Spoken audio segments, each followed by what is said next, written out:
Police officers in riot gear moved in before dawn on Thursday and cleared out a pro-Palestinian encampment at the University of California, Los Angeles, detaining dozens of demonstrators as authorities across the United States step up efforts to dismantle the protests that have gripped campuses nationwide. And on May 7th, Brittany Griner will publish her memoir called Coming Home. This is written with Michelle Buford, and it documents her harrowing ordeal in Russia and her return home. The book is brutal, rendering in excruciating detail the conditions of Brittany's imprisonment in Russia and the fear and desperation that consumed her daily. Congressional leaders unveiled today a $275 million bill to boost federal research, physician training, and public awareness about menopause, a campaign led by prominent female lawmakers and boosted by the star power of actor Halle Berry. And President Biden is in North Carolina today at a time when his campaign is investing heavily in the state and building a robust electoral operation far earlier than it did in 2020. Now, this is a reflection of Democrats' belief that they can make a credible run at winning North Carolina despite losing it to Trump 4 years ago. And House Republicans are largely dismissive of Representative Marjorie Taylor Greene, particularly her announcement yesterday that she would force them to vote on ousting GOP Speaker Mike Johnson. Greene's escalation has further divided the deeply fractured Republican conference, with lawmakers eager to move past their internal rancor and focus on retaining their slender House majority in November. And prosecutors said yesterday that they are going to retry Harvey Weinstein, and they'll do it this fall, after a New York appeals court overturned his 2020 rape conviction. Weinstein appeared in a wheelchair looking gaunt yesterday in a Manhattan criminal court. That was his first court appearance. And a federal court this week blocked Louisiana from using a congressional map that was actually signed into law this year. This map had been redrawn to include a second majority Black district. In a 2-to-1 vote, a 3-judge panel at the U.S. District Court in Monroe, Louisiana, found that the bill, Senate Bill 8, violated the 14th Amendment. We can expect this case to be before the Supreme Court and be yet another test of the Voting Rights Act. This is the news, and this is Areva Martin in real time, and I'm your host, Areva Martin. This is your one-stop destination for today's trending news, expert analysis, and my unfiltered opinions. This is hour 2 of Areva Martin in real time, and this is the hour where we go deep, where we dig behind those headlines and bring you the stories that people are talking about, or stories we want people to talk about because they have so much depth and so much significance. And today, that story that should be getting a lot more attention than what it is the story of the death penalty. A new study out says that states botch more execution of Black prisoners, and experts say they know why. Now, studies of the death penalty have long shown racial inequality in its application, but this new report out has found that the disparities extends inside the death chamber itself. In an analysis of more than 1,400 lethal executions conducted in the U.S. since the 90s, researchers report that states made significantly more mistakes during the execution of Black people than they did with prisoners of other races. Today, we're going to talk to an expert, Professor Scott Bowman. He is a professor of criminal justice at Texas State University. We'll talk about this new report and why is it that you would see disparities not just in who gets the death penalty, who gets actually prosecuted for capital murder cases, what juries do when they have these cases before them. All of those stats are really clear that there is a disproportionate number of Black people on death row across this country, that a disproportionate number of Black people, particularly Black men, get sentenced to the death penalty. But this new report goes even further and says the levels of disparities are so deep that even once you get convicted, once you get sentenced to the death penalty, you're placed on death row, that even as states try to give you a lethal injection to end your life, that there is still discrimination and disparities and mistakes, very, very, very painful and serious mistakes that are made during the execution of Black people. I'm going to ask Professor Bowman, why is that the case?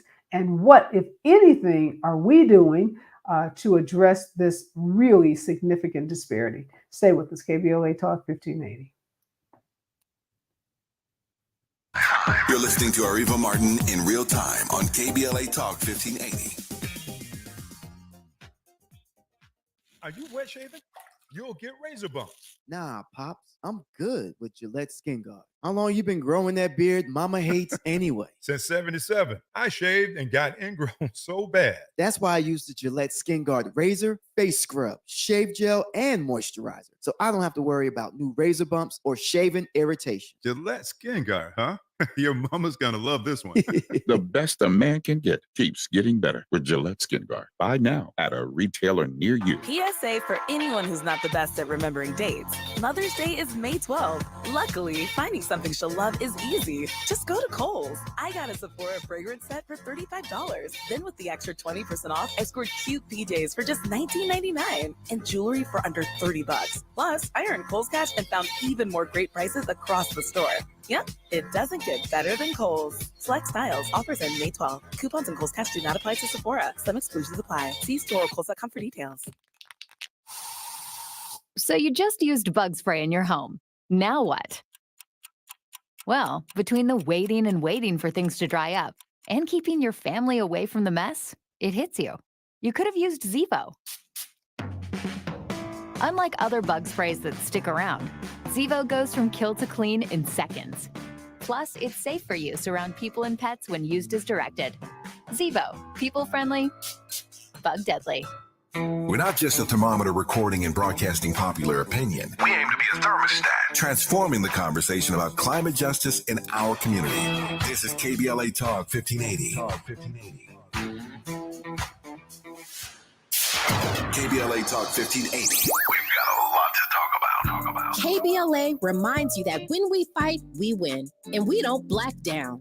LA Community Action Network, or LA CAN, was formed in 1999 when 25 residents of downtown LA came together and acknowledged the problems that existed in their community and made a commitment to do something about those problems, to stand together, organize, and become a force in the community that demands change. Civil rights and preventing the criminalization of poverty are their core projects. In addition, they take on women's rights, the human right to housing, and healthy food access. LA CAN also has projects focused on economic development, civic participation, voter engagement, and community media. While downtown LA remains their home base, with a particular emphasis on the Skid Row community, in 2007, they expanded their housing and healthy food access work into South Central Los Angeles. LA CAN believes that power for low-income people and people of color is achieved through a large, active, and well-informed member base that utilizes a multitude of methods to advance their messages and goals.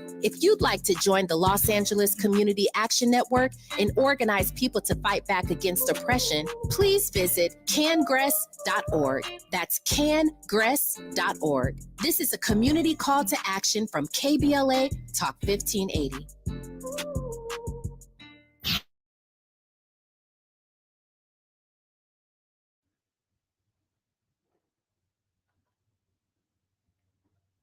We are back, and in this hour, we're talking about the death penalty and disparities, grave disparities in the implementation of the death penalty, and a new report out by a group called Reprieve. This is a nonprofit organization which advocates against the death penalty, and in its recent report, it found that nationwide, half of the botched lethal injection executions were of Black people, though only a third of the prisoners executed were Black.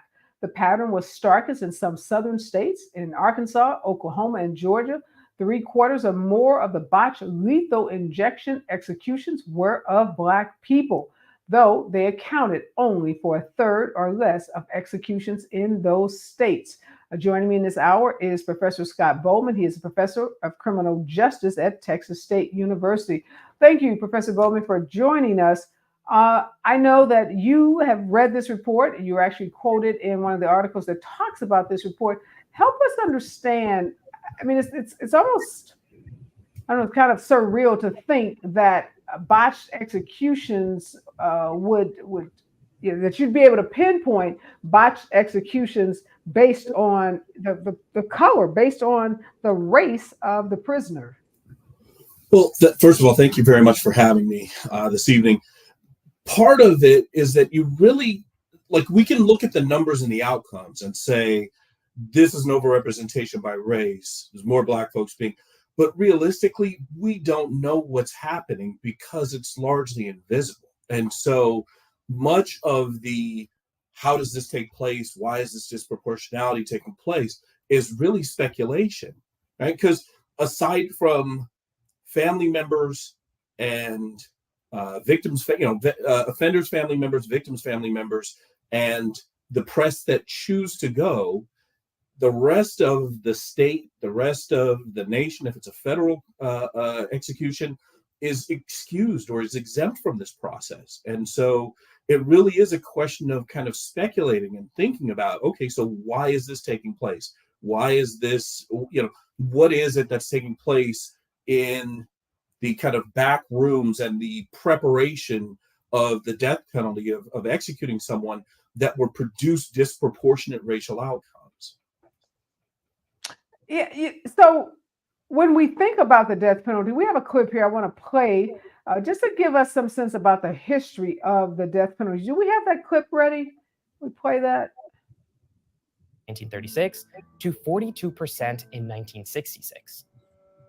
In 1972, the Supreme Court issued a landmark decision that reflected public opinion. The court ruled in Furman versus Georgia that the death penalty was cruel and unusual punishment, which violated the Constitution. This ruling effectively suspended the death penalty nationwide. In the Supreme Court's decision in Furman v. Georgia in 1972, the Supreme Court compared being issued a death sentence to being struck by lightning. A justice on the majority of Furman wrote that it was unconstitutional for the death penalty to continue with a system that allows for executions to be so wantonly and so freakishly imposed. In other words, the Supreme Court saw the death penalty as arbitrary. After states imposed additional rules to supposedly eliminate its arbitrary use, capital punishment was reinstated in 1976, just 4 years later. We hold that the statutory system under which Greg was sentenced to death does not violate the Constitution. Since then, more than 1,500 people have been executed across the country. Yet the death penalty continues to be arbitrarily applied. Whether or not someone lives or dies depends less on what they do and more on unrelated circumstances. Firstly, it varies depending on location. 26 states have abolished or placed a moratorium on the death penalty, but 24 states still enact capital punishment, and the decision to seek execution is up to local prosecutors. So whether or not you're sentenced to death could depend not only on what state you're in, but what side of the county line you're on. 5 counties in Texas and in Oklahoma are responsible for most of the executions that have taken place within the last several years. It's not a coincidence that those states are in the South, where the Civil War era lynch mobs that paved the way for capital punishment were most prevalent. 100 years ago, Black people accused of committing crimes against white people were among the primary targets of the lynch mob. Today, the death penalty system in the United States continues that trend. In some states, those convicted of crimes against white people are significantly more likely to face the death penalty than those involved in cases with Black victims. Black defendants are 4 times more likely than white defendants to be sentenced to death. Black people also currently make up 41% of those on death row, despite representing only 13% of the general population. Additionally, Black people are 7.5 times more likely than white people to be wrongfully convicted of murder, yet they're more likely to face a longer imprisonment prior to being exonerated. Beyond the fact that the death penalty is sought and applied in a random, unjust manner, it's also really expensive. Wow, those are some shocking statistics. 4 times more likely to be sentenced to the death penalty. 41% of all prisoners on death row are Black people. What are we to make, Professor Bowman? These aren't new statistics. This isn't new. We've known for decades about the disproportionality around the death penalty, but yet there continues to be support for it, not only at the state level, but at the federal level too. So the easy answer to that is that it's much easier to support the death penalty when it's not you and the people that look like you that are overrepresented in the execution of it. That's the easy answer to support. One of the things that's, and unfortunately I couldn't tell you the statistic off the top of my head, but Black support is much lower for the death penalty than is white support. They're not even close. You can say they're statistically significantly different. And so a big part of that is if you see it as fair for other people versus, the regular or normal or what you deem appropriate process for you, then it's much easier to support the death penalty. Yeah, and let's talk about 1972. So, determination by the Supreme Court in 1972 that the death penalty was a violation of the Constitution. That it was cruel and unusual punishment. Only lasted 4 years. 1976, death penalty basically back on the books, back as something that's unconstitutional in 1972, all of a sudden becomes constitutional in 76. Again, do we just attribute that to the fact that the overrepresentation of people who are sentenced to the death penalty are the people who in this country have the least amount of power in some ways? Yes. And the irony of that is that in 1972, there was an overrepresentation, right? So it's not like we're talking about a recent phenomenon.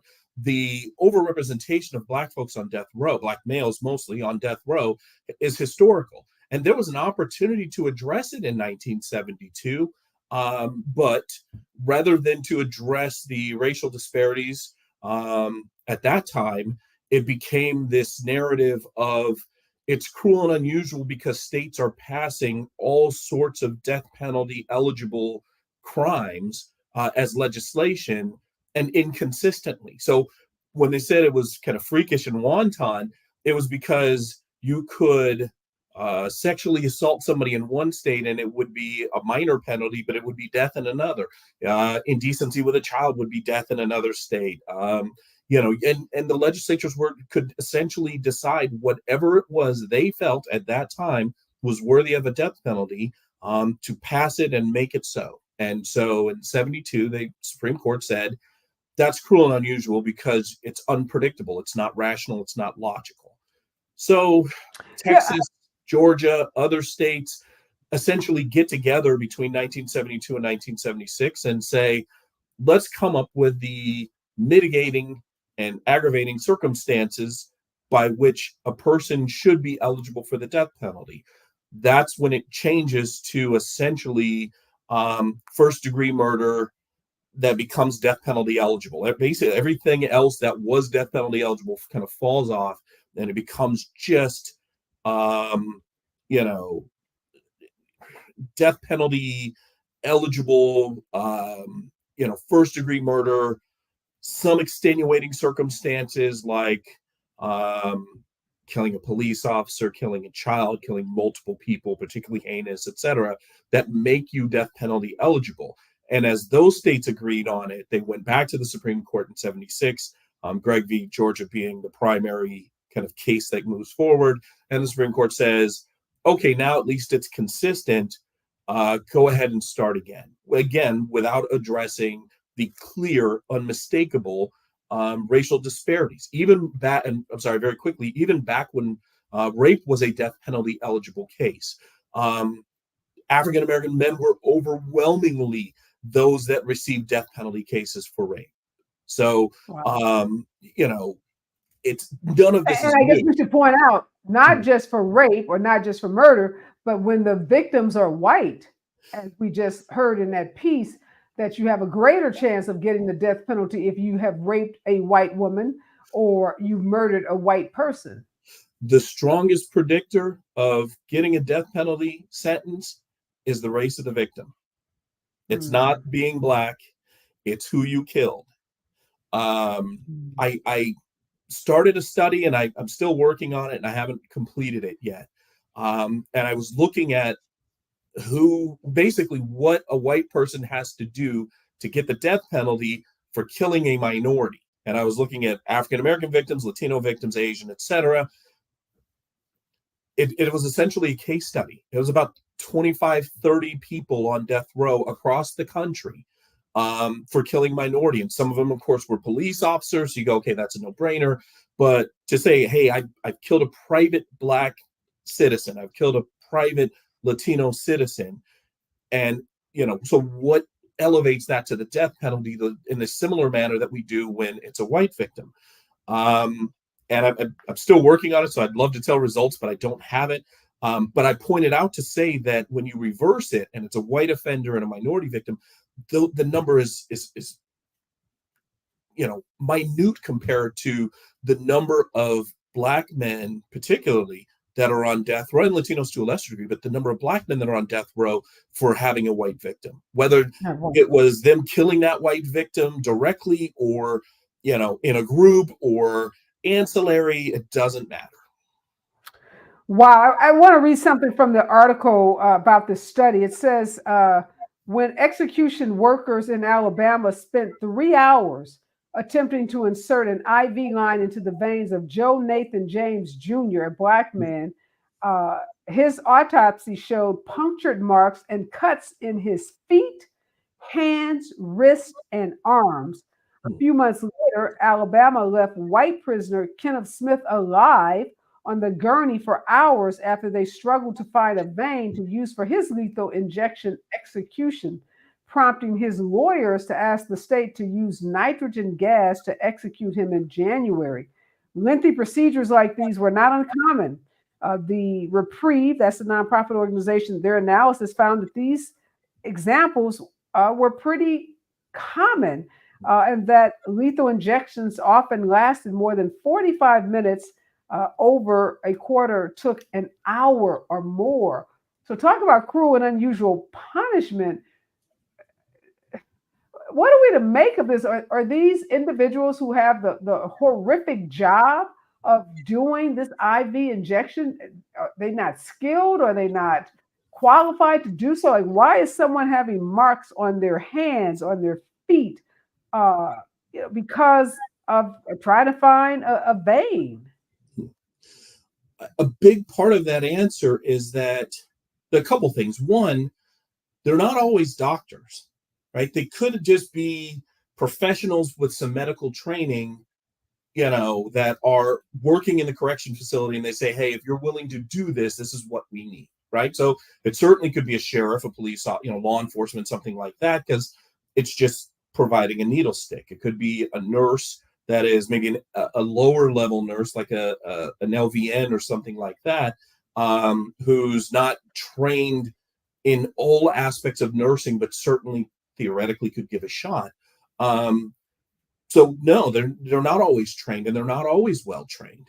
But also, and I'm sure we'll talk about this more, but how you see that person, right? Because it's a job, technically. You're not supposed to be empathetic. You're not supposed to be compassionate. You're not supposed to be concerned.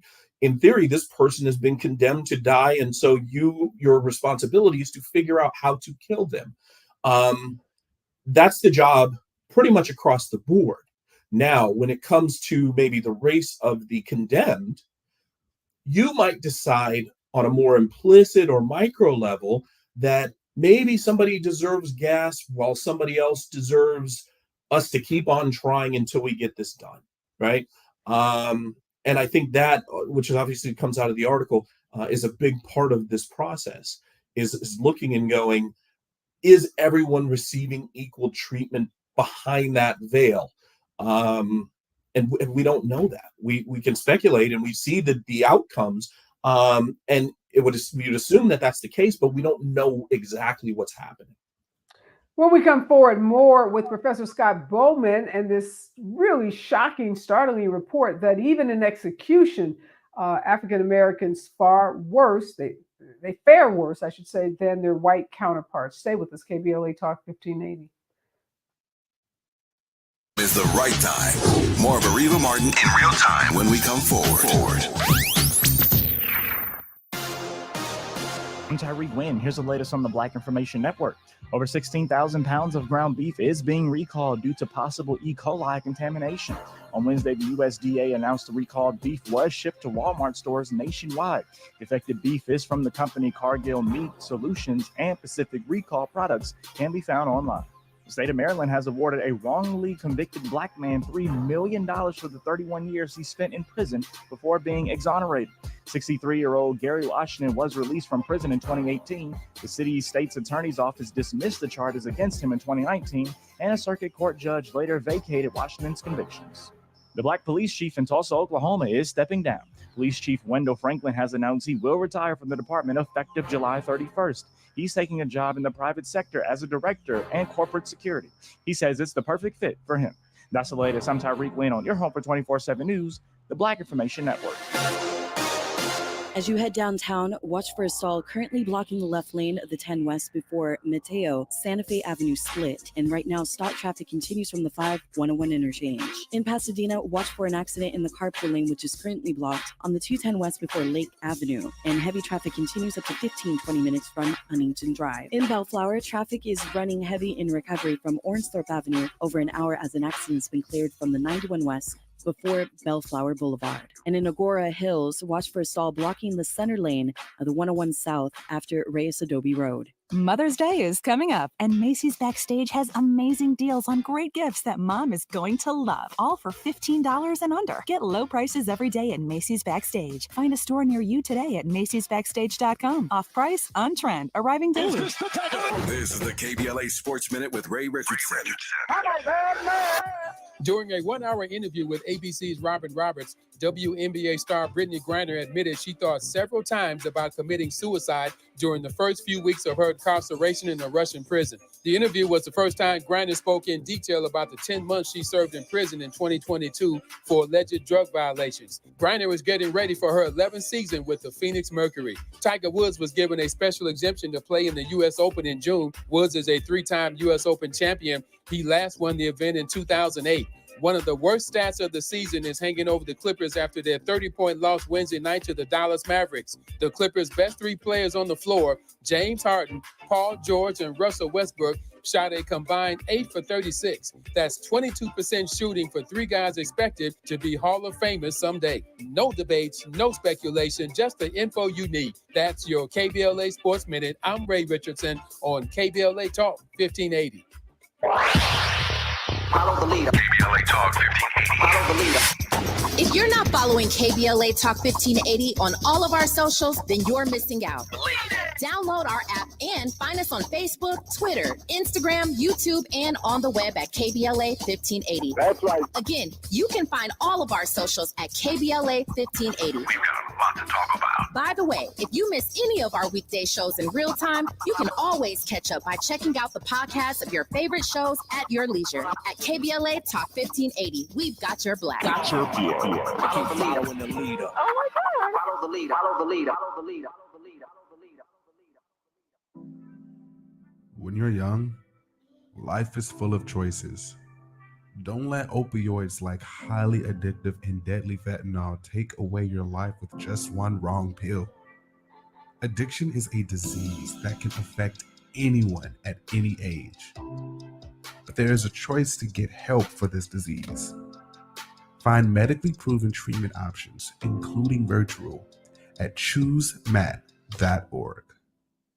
The thing no one tells you about periods is that your flow changes every day, and so should your tampon size. Tampax has 5 absorbencies to match your changing flow. If it hurts to remove, go down a size. If it leaks, go up a size. Only Tampax has a leak guard braid to help give you up to 100% leak and odor-free protection. All-day comfort and protection for under $5 a month. Based on average U.S. consumer usage at manufacturer suggested price. However, pricing is at the sole discretion of the retailer. Excludes 8-count.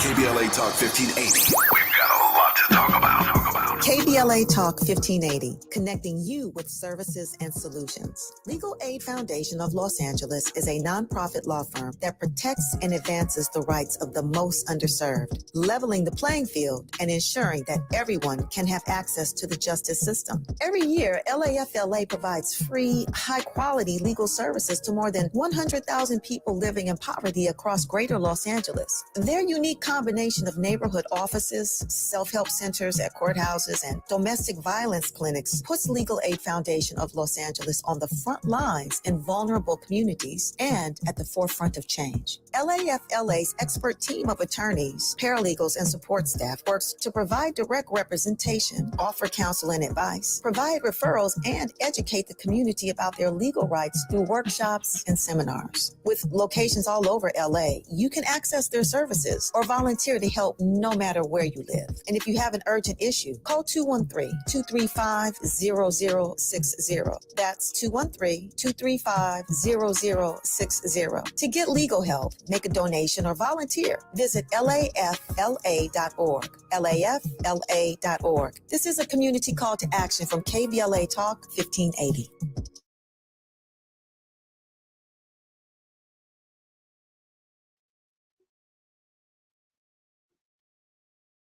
We are back, and Professor Scott Bowman, a professor at the Texas State University, is joining us because we're talking about this nonprofit organization's report. The nonprofit is called Reprieve. They are advocates against the death penalty.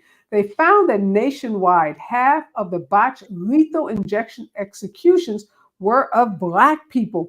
So, Professor Bowman, let's really, put in perspective what that means when we talk about a botched execution. You may be sitting there thinking, well, hell, you're going to die anyhow. So how can you botch it if the end result is for you to die? And whether you die, in the first 10 minutes of the injection or it takes 3 hours, why is this significant? It's significant because if you have enough, and I'm not sure what the number is, but if you have enough botched executions, the death penalty could again become cruel and unusual because then it's unpredictable. If you have whether it's the electric chair, the gas chamber, firing squad has been talked about coming back. There are specific, documented, consistent protocols that are supposed to take place in the process of a state execution. And if it's botched, essentially it means that somewhere it veered from that process. Most often it is extending out the time much longer than what it is. Sometimes looking for a vein, sometimes looking for, expecting something to happen that doesn't happen. Initially, like you expected the person to not feel anything and they're saying I'm in pain or they're screaming or etc. But the more botched executions, the more that states collectively run the risk of having someone go back to the Supreme Court and argue that it is now cruel and unusual because the predictability of receiving a drug, being put to sleep, and then, or being electrocuted, et cetera, is not consistent. It's kind of ironic that the cruel and unusual is not the final act itself, right? The act of killing you. You would think that is the part of this whole process that's cruel and unusual. A part of what you are arguing or stating is that the cruel and unusual can be the unpredictability, the time period that it takes, the torture that you are experiencing as someone is trying to kill you. It could be painful, as you said, or it could, be, I'm sure, emotionally distressing. Yes. If you believe you are about to die, with one shot, and here you are 3 hours later. But help us understand that, because again, I think to the average person, they're thinking, well, wait a minute, the very act of killing me is what's cruel and unusual. Mm-hmm. Well, unfortunately, especially if you're anti-death penalty, unfortunately, in 1976, when the law was passed to reinstate the death penalty, the question of its inherent cruel and unusual nature was never addressed, as was the issue of overrepresentation by race of Black men not addressed. And so, the opportunity was there. We just didn't take it up at the time. And so now It's very difficult to make that argument. I suppose if you had a particular makeup of a Supreme Court that shared a common view, you might be able to overturn it. But arguing that the act is cruel and unusual is difficult because we have essentially codified it in 76, and we've done it for pretty much the majority of our nation's history. Whether or not it's effective, cost efficient, as the video suggested, impactful as a deterrent for other people. Most research suggests that none of that takes place. And one could argue that it's really there to make people feel good. And if you add a racial element to it, that it's really there to make white folks feel good about killing other folks that have been told and narrated and stereotyped as particularly dangerous.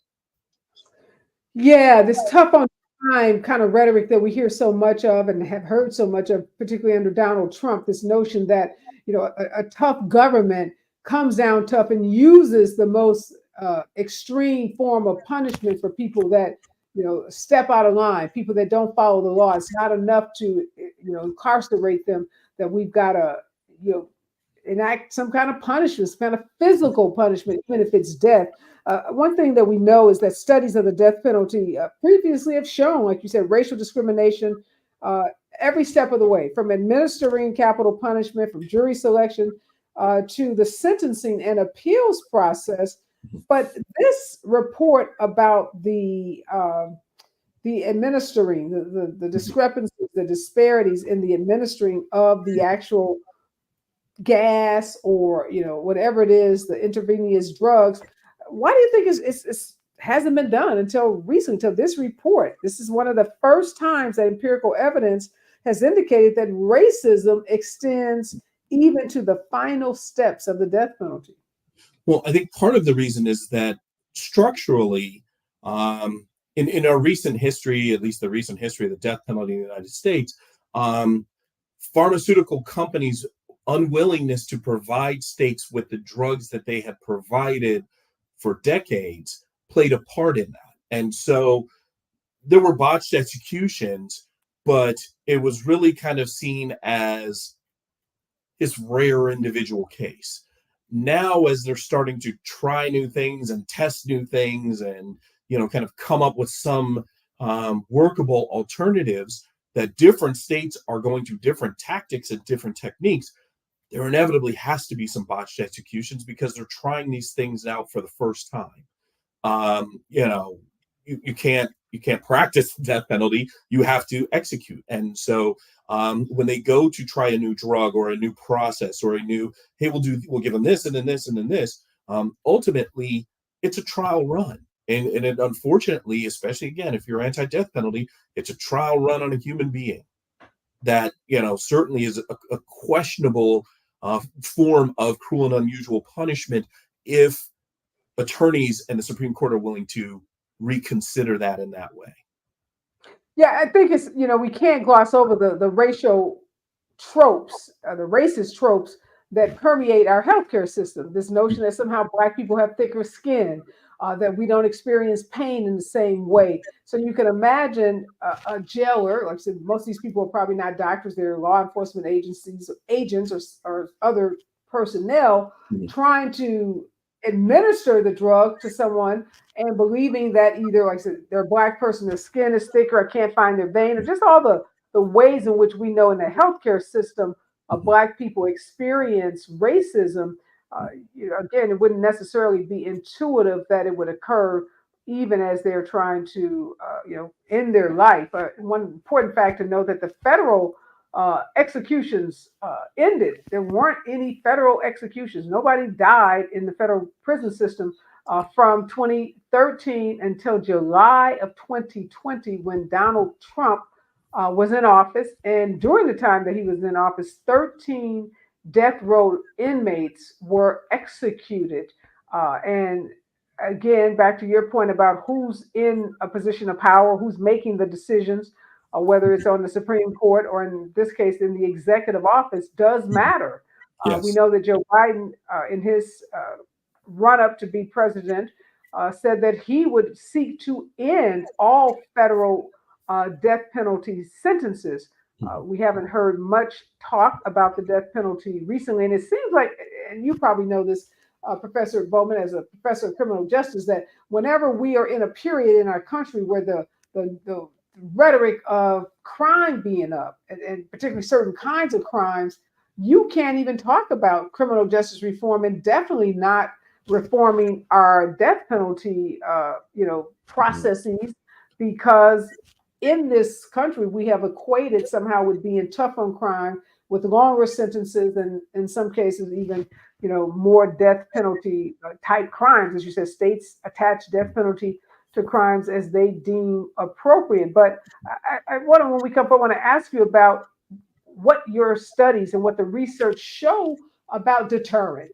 Is anyone deterred? Is anyone, walking around thinking, I'm not going to commit that rape, I'm not going to commit that murder, I'm not going to commit that crime, because, if I do and I'm in Oklahoma or Arkansas or Georgia, I could get the death penalty. I know there's been some research about, how our criminal justice system as a whole acts as a deterrent or not. So I wanted to talk about whether the death penalty serves any deterrent purpose in our criminal justice system. Stay with us, KBLA Talk 1580.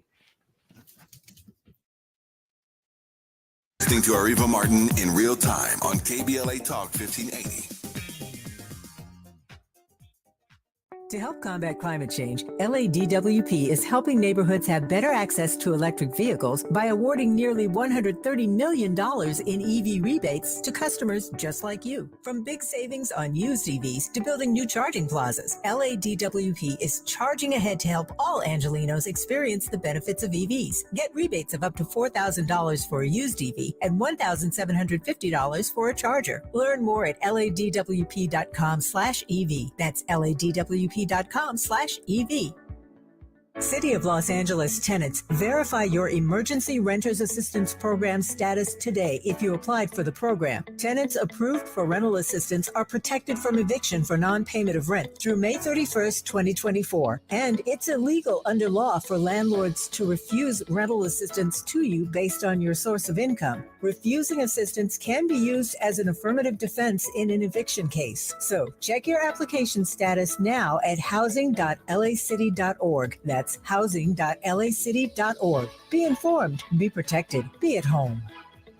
Hey, LA residents, it's planting season and the perfect time to get shade trees growing around your home. LADWP and City Plants are giving every resident up to 7 free trees. That's right, 7 free trees delivered right to your door. Trees are great for the environment, help improve air quality, and can help you save on your bill when you use less air conditioning to stay cool indoors. Learn more at ladwp.com/free trees. That's ladwp.com/free trees. Climate justice, climate equity, climate resilience. By any other name, we demand environmental justice in 2024 and beyond. We're KBLA Talk 1580, and we don't black down.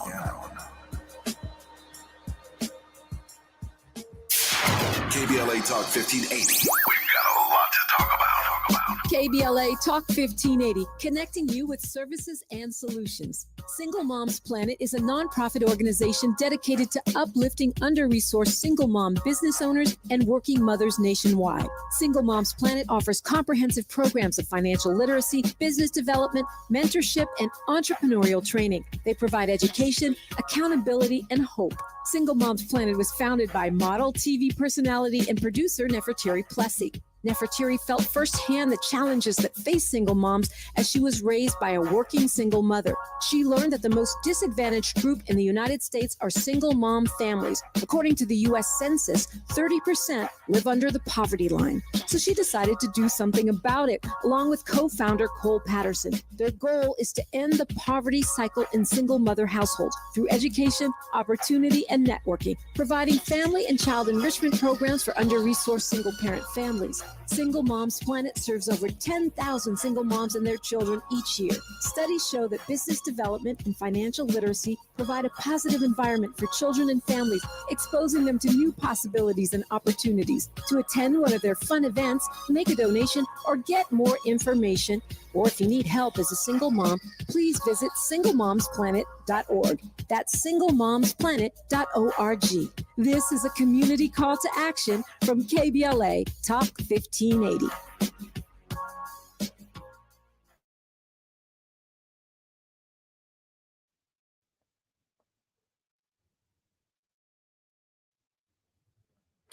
Jean Woodford is a former warden at San Quentin. She oversaw 4 executions during her tenure there, and she said that there were some individuals who had the same position that she had, and those individuals may have believed that people of color have were more difficult, she said, to inject with a lethal injection drug. She said she heard guys that would say, "Oh, these guys," talking about people of color, "are really muscular. It's going to be harder." She suggested that maybe the nervous system of the Black inmate works different.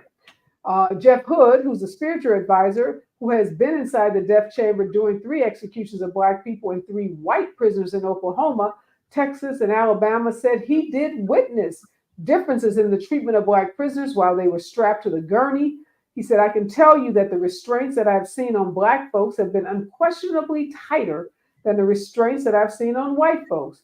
He believes that was related to the correctional officer's fear and prejudice of Black people, something he says is common where he lives in Arkansas. So we have this Jean Woodford saying that there were people who believe that Black folks had a different nervous system than white folks. And we have this spiritual advisor saying he absolutely positively experienced differences when he watched Black prisoners be executed versus white. We're back with Scott Bowman. He's a professor of criminal justice at Texas State University. And we're talking about disparities in the way the death penalty is administered to Black folks versus non-Black people, and also talking about deterrence. So, Professor Bowman, is there any credible research out there that draws a correlation between the death penalty, states like Arkansas, Oklahoma, and Georgia, that suggests that by having the death penalty, that they are deterring crime or that they have less crime? No. The easy answer is no.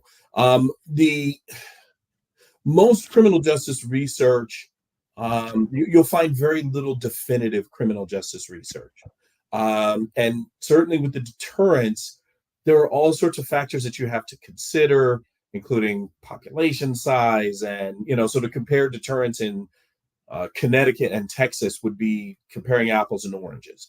But most research suggests that, and to put it kind of in the most blunt way possible, that folks that are in death penalty states do not pause or hesitate before they decide to kill someone, or even conceptualize, hey, am I in a death penalty state? Should I wait? Should I drag this person to a non-death penalty state? Or, those sorts of what you would expect to be kind of rational deterrence. Or I'm about to kill somebody and I stopped because I was in a death penalty state. Those things don't happen, right? Obviously, being in California, it's not like they said, oh, now there's a moratorium. All bets are off. I'm gonna go kill the person I wouldn't have killed 3 years ago when the death penalty was eligible. And so, no, it really doesn't have that type of impact. And that's not why it exists. It is more a political football than it is anything else. And you alluded to this before the break. Nobody will ever win a political election saying, I want to be softer on crime. No one will ever win an election saying, I want to provide second chances and second opportunities. And they're human beings, and, criminals had bad upbringings and bad social opportunities. And if we could help them improve, that's my goal. That's what I'm, my platform. They won't win in this country. Even in the most liberal states, they will not win in this country. And so you have to show that you're tough. And what's better than, the application of the death penalty? I mean, even the Donald Trump data that you presented, all of those were at the tail end of his presidency. He didn't come in and say, let me start by executing some people. It was this kind of, let me show strength at the end. And so, but no, it's not. It doesn't act as a deterrent. It doesn't. It sways people's attitudes because we still have the majority of Americans, which is the majority of white Americans, that are in favor of the death penalty. And you know that if you say it, hell, even if you're in a state that doesn't have the death penalty, if you said, "I wish we could implement the death penalty here," people will go, I think he or she is tough on crime. And that's all it really takes. Wow, that's disheartening to Yes. know that this is all about making people feel good, not about deterring crime, not about reducing crime. And again, in that video, the startling numbers of Black folks who are on death penalty, in relationship to the number of Black people even in this country. But what do you make of the Biden administration? So the Biden administration, well, before it was the Biden administration, it was just the Biden campaign. There was a lot of talk of eliminating the federal death penalty. And, before Donald Trump in 2020, there had been a moratorium. So we have seen periods in this country where certain states and then even the federal government have held a moratorium and basically ceased to use the death penalty. But there doesn't seem to be much interest or stomach, I should say, for the Biden administration to talk a whole lot in this campaign for a second term about eliminating the death penalty. Well, and this is going to be kind of a crass answer, but if you were paying attention to the video and it showed the states that have the death penalty and the states that have had moratoriums, and you look at that kind of sea, no pun intended, the sea of red states that were shown that are pro death penalty. If you're running for president or you're planning to run for re-election, you have to get them to vote for you. And if you come out and say, "I'm anti-death penalty," the folks in those death penalty states will take notice. And it's not, I'm not a political strategist, but I certainly would not advise certainly the Biden administration to come out today or tomorrow or anytime between now and November and say anything about a moratorium on the death penalty. Now, obviously, your second term, you can do, you're kind of freed up a little bit, but right now, and certainly if you intended to run again, it's not good politics in this country. So we have this reprieve report, first of its kind, revealing these stark disparities. Where do we go from here? What do we do with this report? And is there any pathway forward to address some of these grave disparities? So I think one of the issues is, especially when you talk about kind of implicit associations, and you alluded to this a few minutes ago, you're talking about implicit associations, implicit biases in the United States, which is supposedly has the top doctors and the best healthcare in the world. We still have an African American female mortality rate after giving birth that is statistically much, much higher than her white counterparts. And that's essentially very good, very well-trained top doctors doing the best they can with no direct explanation as to why it exists. And so if you have something like that happening at what is considered to be the happiest time of a family's life or an individual's life or a couple's life, and you can't get that addressed, I'm not sure how you get the death penalty addressed, which is happening in secret, which is shrouded in mystery. And there are states where we don't even know where they're getting their drugs from or what exactly they're using, let alone having access to visually see what happens, not even during the process, but even before. I mentioned before, victims and families and reporters are able to see it, but they don't see anything until the curtain opens. So if those straps are put in tighter, they don't see that. If it takes 20 minutes to give an injection, run out of time, but I do want to ask you this, Professor Bowman. Why do we have spectators? Why are people allowed to go and watch these executions? Technically they're considered witnesses, and it really is limited to family of both sides in the press. So the press is there to witness and tell the story. The families and victims, because they're a part of this process. But even as a professor, as a faculty member, I could beg to see a Texas death penalty execution, but I probably wouldn't see it. I probably wouldn't be wouldn't be provided access. So it's public for that small community, but it really is a private process, an invisible process. Well, we are out of time. Thank you so much, Professor Bowman, for helping us understand this report. It's unfortunately not a lot of hope that, as you said, much will change, because we're not even addressing the issue of Black maternal health issues. And when people have been sentenced to death, our society already has assumed that their lives have zero value.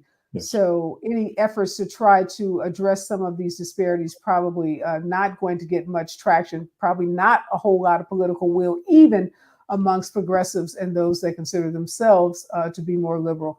But nonetheless, it's important that we document this, because this is so important to our history and understanding the racism and pervasive racism that still permeates so many institutions in our country. Again, thank you, Professor Bowman. The next voice that you'll be Robin Ayers in the Raw Report right here on KBLA Talk 15.